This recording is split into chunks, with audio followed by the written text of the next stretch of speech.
Global markets have plunged on fears President Trump's protectionist trade policies will trigger a recession in the United States. Joining me now is business reporter Edward Boyd. Ed, good morning to you. US economists essentially saying the threat of a recession is real and could be as high as 40%. What do we know?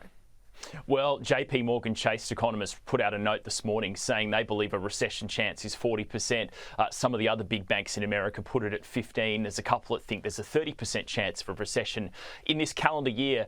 And really, it's all due to President Trump's trade policies. We know there are big tariffs being placed on lots of different nations around the world. We've obviously got the steel and aluminium tariffs meant to come in from the 12th of March, just as an example, which will affect Australia. And we're still negotiating with the America over trying to get an exemption for those tariffs, but it's not looking likely.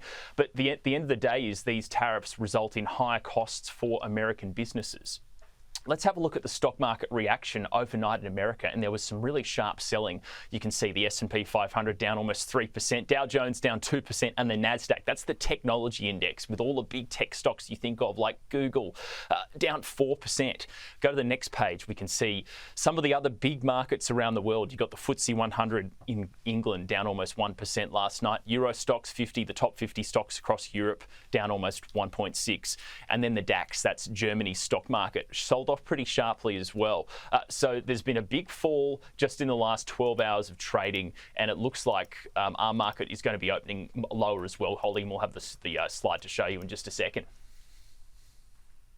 Okay, Ed, and the share price of the electric vehicle maker Tesla dropped sharply overnight due to falling sales and rising activism against the founder Elon Musk. What do we know about that? Yeah, this was the huge sell-off. So we just showed you the NASDAQ down 4%. A big part of the NASDAQ index is Tesla, the electric vehicle company. They've obviously been incredibly popular. They've had rising sales for a long period of time, but sales have now started to fall, not just in Australia, but around the world. There's the Tesla share price last night. It had its worst day since 2020, shed 15% in value.